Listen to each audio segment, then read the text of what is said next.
Good morning, students. Welcome to Silver Bells Mansarovar Online Education. Myself, Vinod Trivedi. Today, we are going to discuss chapter number 4, A Truly Beautiful Mind. Student, let us start with the summary of the lesson. A Truly Beautiful Mind summary. This chapter is about Albert Einstein. The title of the chapter, A Truly Beautiful Mind, refers to Albert Einstein as he was a great scientist.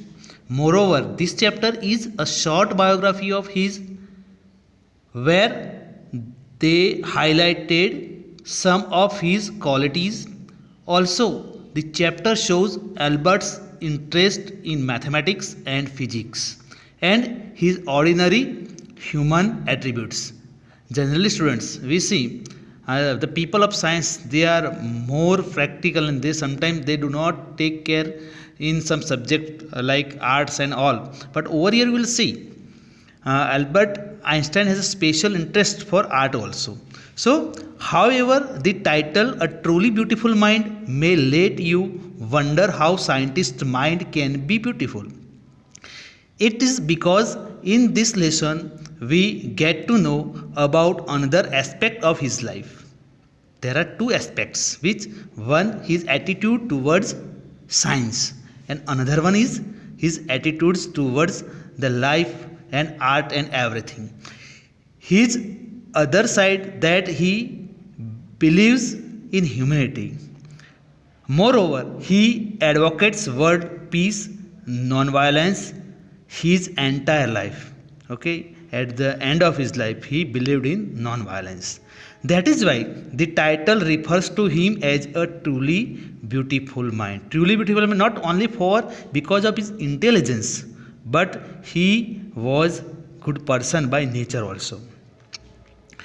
In 14th of March 1879, Albert Einstein was born in the German city of Ulm.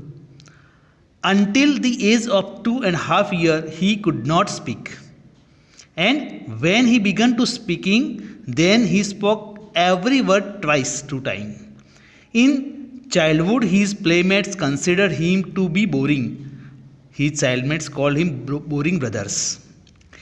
His mother also thought that he was crazy because of the abnormally large size of his head. Okay, he had little more head size of head was little more big head he got.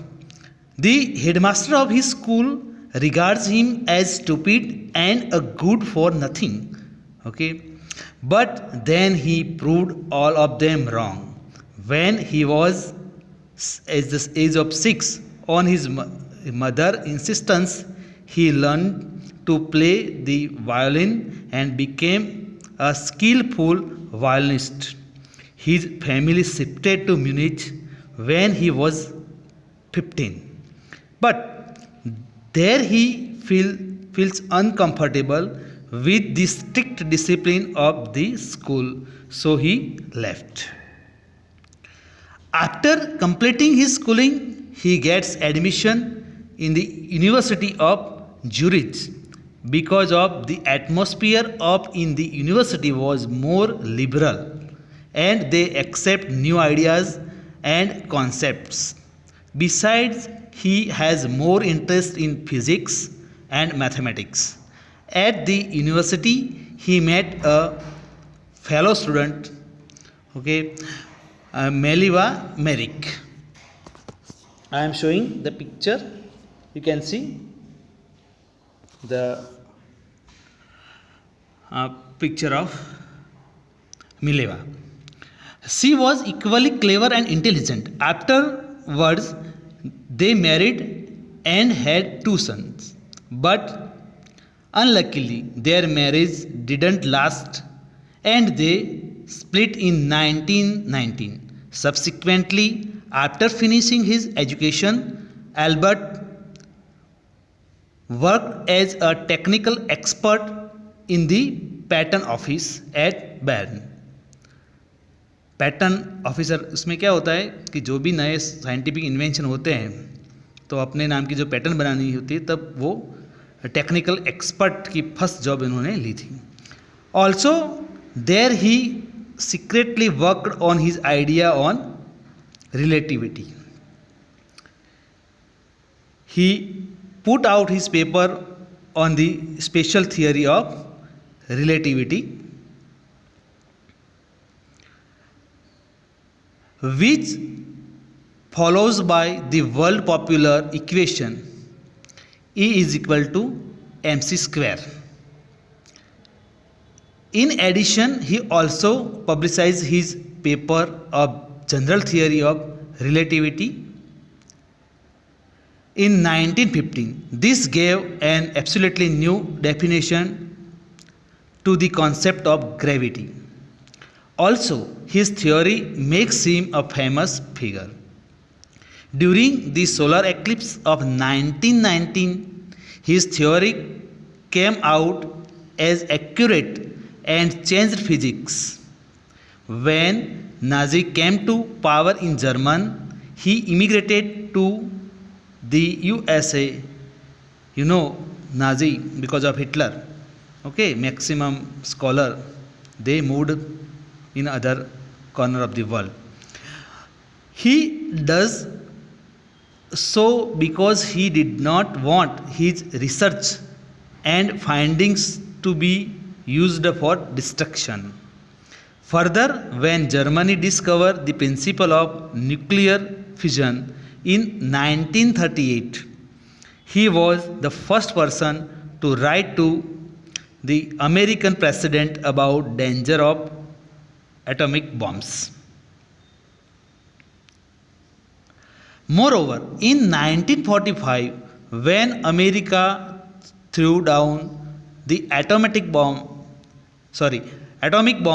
on Hiroshima and Nagasaki, he was deeply hurt. He writes a letter to the United Nations for the formation of a world government so that it can prevent recurrence of such destruction. In last days, he spent most of it in politics, advocating world peace and democracy.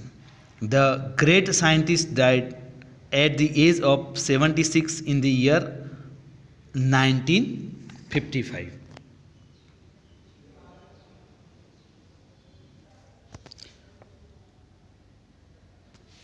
Okay students, अब जो lesson number 4 है truly beautiful mind, उसको हम हिंदी में समझने जा रहे हैं जिससे कोई भी क्वेश्चन क्वेरी ना रहे, और उसके बाद लेसन एक्सप्लेनेशन तो होगा ही, तो आपको शायद से कोई प्रॉब्लम रहेगी. तो जैसे हमने इंग्लिश में समरी समझी, उसके हिसाब से हम थोड़ा हिंदी में भी समझ लेते हैं. तो एल्बर्ट आइंस्टाइन का जो जन्म 14 मार्च 1879 में जर्मन की सिटी ऑफ उल्म में हुआ था. जर्मन की सिटी जो है उल्म में उनका जन्म हुआ था. अब जन्म के टाइम पे उनका जो सिर था वो एवरेज बच्चों से उससे थोड़ा बड़ा था. तो थोड़ा मतलब कि जो बच्चे एवरेज होते हैं उससे थोड़ा एबनॉर्मली दिख रहा था, जिसकी उसकी मदर को पहले से ही चिंता थी. दूसरा, एल्बर्ट आइंस्टाइन का चाइल्डहुड की बात की जाए तो वो 2.5 साल तक बराबर उनको बोलना नहीं आया था, और जब धीरे धीरे वो बोलना सीखे तब एक चीज़ को वो 2 बार, एक वर्ड को 2 बार बोलते थे. इसीलिए दूसरे कुछ प्लेमेट्स थे, फ्रेंड्स थे, वो आइंस्टाइन को boring brothers, otherwise brothers boring ऐसा बोलते थे. फिर भी स्टूडेंट्स, आइंस्टाइन का लुक थोड़ा डिफरेंट था, बोलना थोड़ा लेट आया, फिर भी उनमें कुछ शक्तियाँ, मैकेनिकल जो माइंड था उनमें ज़बरदस्त था. और जब आइंस्टाइन की सिस्टर का जन्म हुआ, जिसका फ़ोटो मैंने रखा है यहाँ, ओके, माजा, तो जब माजा का जन्म हुआ तब बच्चे ने मतलब कि आइंस्टाइन ने अपने पेरेंट्स से पूछा कि पापा सब मतलब कि गाड़ियों में व्हील होते हैं, टायर होते हैं, तो ये माजा को क्यों व्हील नहीं है, अदरवाइज कहाँ है, वेयर आर हर व्हील्स। तो ऐसा फनी क्वेश्चन पर ये सूचित करता है कि बहुत कम एज में भी आइंस्टाइन के पास मैकेनिकल आइडियाज़ थे। अब आगे जाके जब उसको स्कूल में रखने की बात आई तब उनके जो हेडमास्टर थे उन्होंने आइंस्टाइन के पेरेंट को बता दिया था कि आइंस्टाइन के लिए सक्सेस मैटर नहीं करता है, क्योंकि वो कोई भी काम सही तरह से नहीं कर सकता, इसीलिए वो सक्सेस हो या ना हो उससे कोई डिफरेंस नहीं होता है, क्योंकि वो कुछ कर पाए ऐसा उसमें है ही नहीं। पर आइंस्टाइन के लिए कुछ अलग था। और इंग्लिश में समरी में भी आपने देखा कि आइंस्टाइन ने क्या क्या प्रूव किया। बहुत कम एज में आइंस्टाइन ने the age of 6 years okay Einstein ने अच्छा वायोलिन बजाना सीख गया। ओके एक अच्छा सा वायोलिन वो बजाता था। फिर आगे जाके वो हाई स्कूल में गए इन म्यूनिच। आइंस्टाइन म्यूनिच में जब पढ़ने गए तो वो लगभग सब्जेक्ट में एक अच्छा स्कोर से पास आउट हुए। रिजल्ट कोई ख़राब नहीं था, अच्छा रिजल्ट उन्होंने पाया।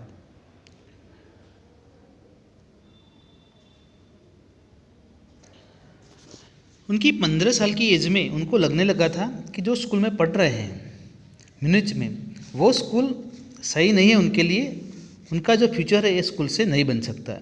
इसीलिए बहुत डिस्कशन अपने पेरेंट्स से कर रहे थे कि मुझे स्कूल में नहीं पढ़ना है।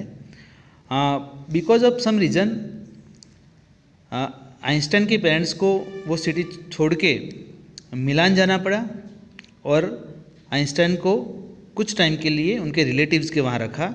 फिर भी कुछ डिस्कशन के बाद वो वहाँ से मूव हो गए और जर्मन स्पीकिंग स्विट्ज़रलैंड में उन्होंने आगे अपनी स्टडी आगे बढ़ाया। दूसरी बात, पहले से ही आइंस्टाइन एक हाईली गिफ्टेड थे मैथमेटिक्स और फिजिक्स की मैटर में, और उन्होंने आफ्टर फिनिशिंग स्कूल उन्होंने सोचा कि उनको ज्यूरिच में ही wanted to study a university in Zurich. पर साथ में ये भी था, मैंने जैसे आगे फोटो रखा कि एक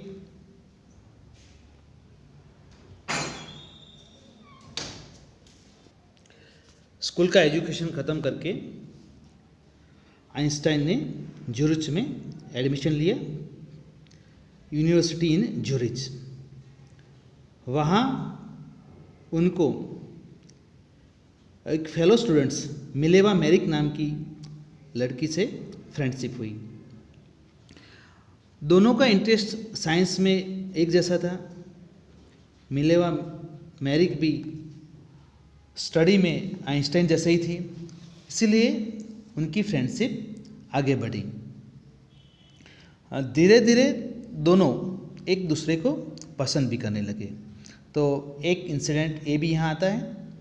उसके बाद in 1900 at the age of 28 Einstein was a university graduate and unemployed.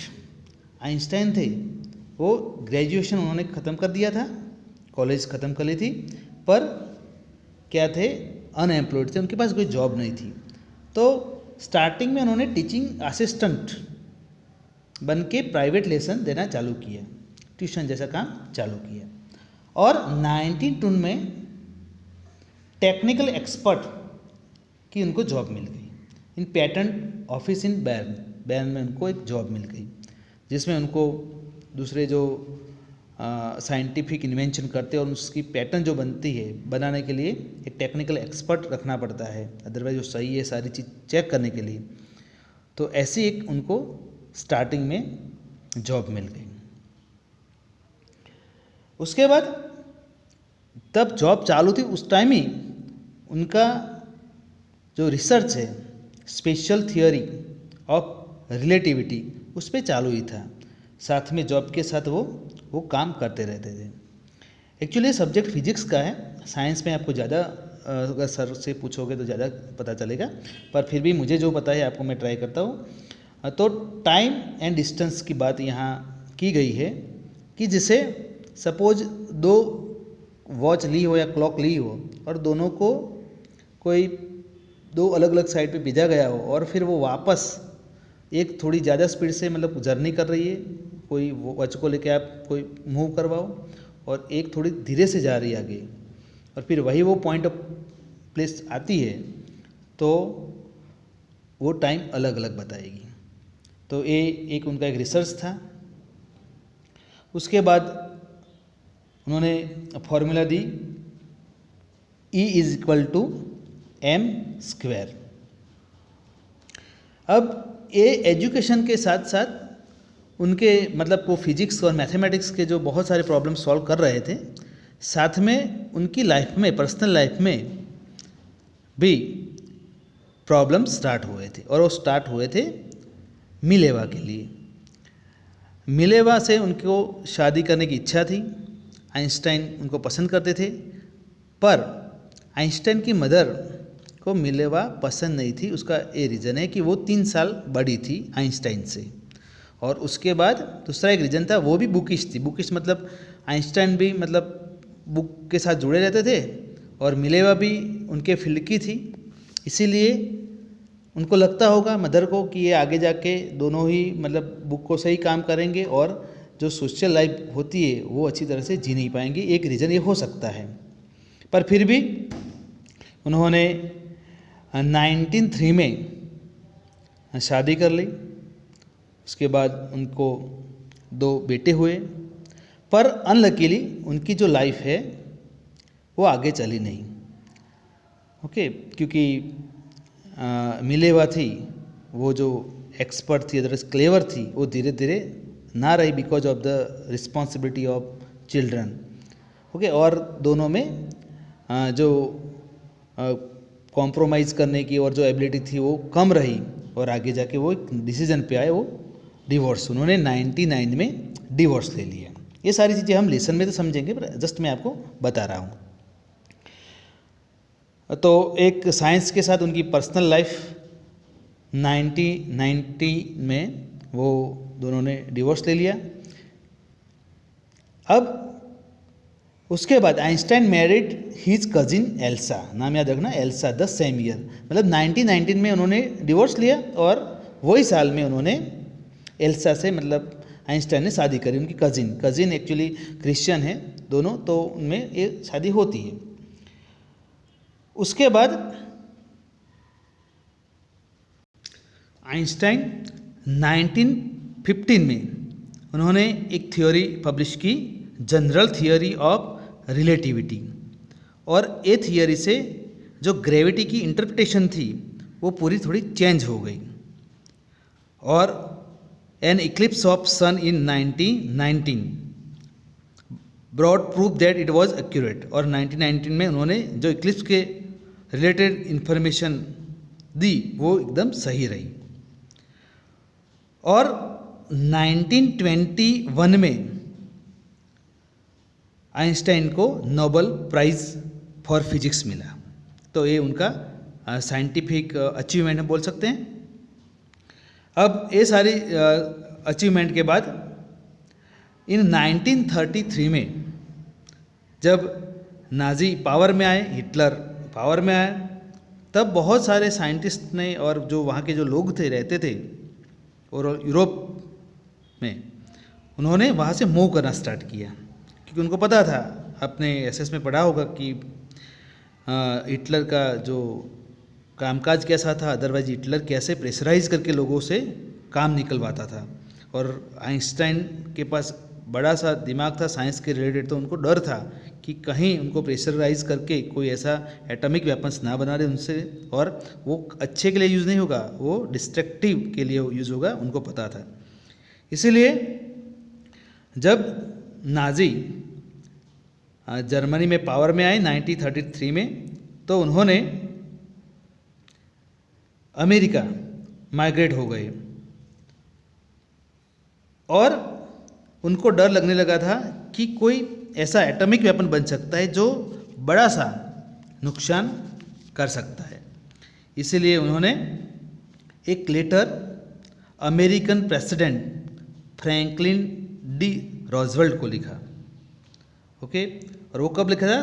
2 अगस्त 1939 में। उन्होंने बताया कि ऐसा एक बॉम्ब बन सकता है जिससे मतलब कि बड़ा सा विनाश हो सके, ऐसी पॉसिबिलिटी है। तो एक उसके रिलेटेड उनको वार्न किया, इन्फॉर्मेशन दी, पर ये इन्फॉर्मेशन का जो यूज़ था थोड़ा अलग हुआ। अमेरिका ने उसको मतलब सीरियस लेके ये बॉम्ब बना दिया था उसके बाद। और आपको पता है कि सेकंड वर्ल्ड वॉर में 1945 में हिरोशिमा और नागासाकी पे ये बॉम्ब का एटॉमिक वेपन का यूज हुआ था। ये बाद से जो एटॉमिक अटैक हुआ हिरोशिमा और नागासाकी, तो आइंस्टाइन बहुत दुखी हुए और उन्होंने सोचा कि ये जो साइंस का यूज़ है वो सही में क्रिएटिविटी के लिए होना चाहिए, क्रिएशन के लिए होना चाहिए, नहीं कि डिस्ट्रक्शन के लिए। तो बाकी का जो उनका जो लाइफ रही वो उन्होंने पॉलिटिक्स में पास की और उन्होंने वर्ल्ड पीस की एक डिमांड की। पॉलिटिक्स मतलब अभी के जो पॉलिटिशियन है सिर्फ वेल्थ क्रिएट करने के लिए नहीं, पर वर्ल्ड एक गवर्नमेंट बने जिससे आगे जाके कोई ऐसे वेपन का गलत तरीके से यूज ना हो और वर्ल्ड पीस और डेमोक्रेसी वैसे सारे नेशन रहे, इसकी एक हिमायत की। और लास्ट में Einstein died in 1955 at the age of 76। Okay, 76 की एज में 1955 में उनकी मौत हुई थी। पर आइंस्टाइन को आज भी लोग वर्ल्ड सिटीजन के नाम से याद करते हैं, क्योंकि वो एक नेशन के सिटीजन नहीं बोल सकते हैं। उन्होंने जो साइंस में इन्वेंशन दिए वो आज सिर्फ कोई पर्टिकुलर देश यूज़ नहीं कर रहा है, पर डेवलप्ड कंट्री हो, डेवलपिंग हो, कोई भी कंट्री हो, आज उनके दिए गए साइंस के थियोरी पे काम कर रही है। Thank you, have a nice day. आगे का जो नेक्स्ट वीडियो आएगा उसमें हम लेसन का पूरा एक्सप्लेनेशन समझेंगे।